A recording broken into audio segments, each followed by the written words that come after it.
Hey, Cat Kom here with Studio Sweat On Demand, and I've got one of the most fabulous trainers in the world here with me, Trainer Brooke. We also call her AKA Beautiful Brooke. Hi guys. How you doing?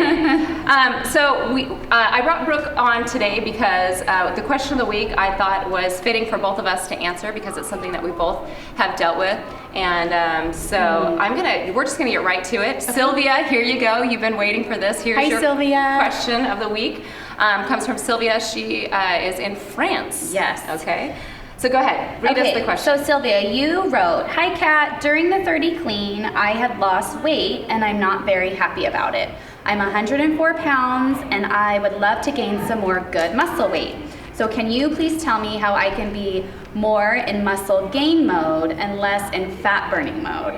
I eat protein 3 times a day and I'm having healthy carbs. Also, I'm doing pretty much just spin sculpt and the small group trainings as my regular workout 5 times a week. So what am I missing? Please tell me."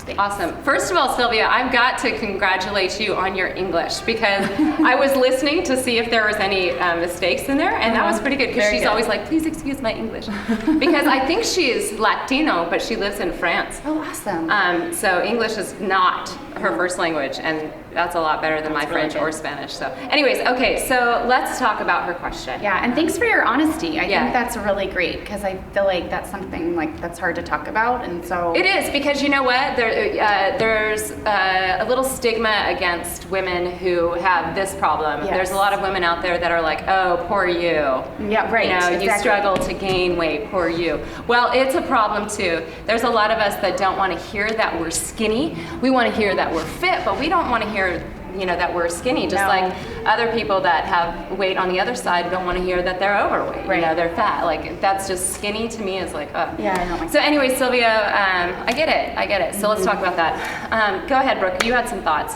The first thing that came to my mind, Sylvia, was your calorie intake. I know where you're coming from, and so for me, because I've done the 30 clean as well, what I would say is time consuming or just thought process, I guess, with counting calories. I think that's something that you might want to consider doing. Absolutely. To see if you're getting enough calories. I would start there. And then kind of be like, okay, well, am I getting enough healthy fats? Because obviously the 30 clean promotes healthy fats, and I promote that as well. I think that's very important. Are you getting enough fat? And then, of course, are you getting enough carbs? It sounds like you're getting plenty of protein.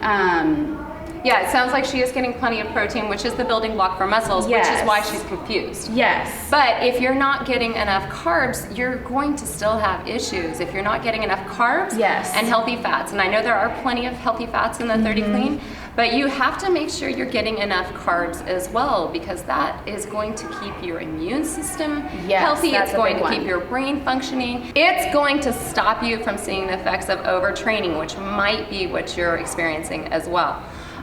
So count your calories, but here's the thing. So next question, if I'm Sylvia, is well, how many calories should I be taking in? We can't specifically tell you how many calories that you should be taking in because we don't know your day-to-day life. I don't know how tall you are. I know you work out 5 times a week. But you can ask someone, you can Google it on the internet. There's a lot of calorie calculators out there that'll tell you how many calories you should take in to maintain your current weight. My guess, and this is just a guess, but look it up, if I'm 104 pounds, which I'm not either. Even close. What do you think? My guess is it's going to be like 1,700 or 1,800, not taking into consideration your workouts. Yeah, because that's another thing. I mean, we know how hard the workouts are, and we know that you're burning a lot of calories during that. And one thing I was saying to Kat too earlier was kind of fill it out, like how you feel after your workout. Do you feel depleted? Do you feel like, oh my gosh, I've got to eat like right away? Or do you feel, which you should, good? Yes, you should eat right away. Yes, exactly. But are you feeling like so low on energy, versus like, oh wow, I feel great. That high that you should feel. Yeah, so especially right after you eat, you should feel really good, and you should feel like you have plenty of energy, not like I love that word, depleted. So, because I've had that before where I was feeling depleted, and I said, this isn't right, this is not how I'm supposed to be feeling. And then I just modified, I added more healthy fats into my diet, and then I did watch my carb intake because I wanted to make sure I was definitely getting enough carbs as well. So it's the opposite of most people, including me. I'm like, oh, I kind of went over in carbs today. Oh well, I guess that's just another workout that I have to do. Anyways, okay, so hopefully, Sylvia, that helps you. That's our advice for you. And work with a dietitian as well locally in your area to figure out how many calories per day you should be taking in. All right. I'm going to tell you what the Studio Sweat On Demand releases are, and then I'm going to show you my favorite move of the week. Okay. I call it a power lunge.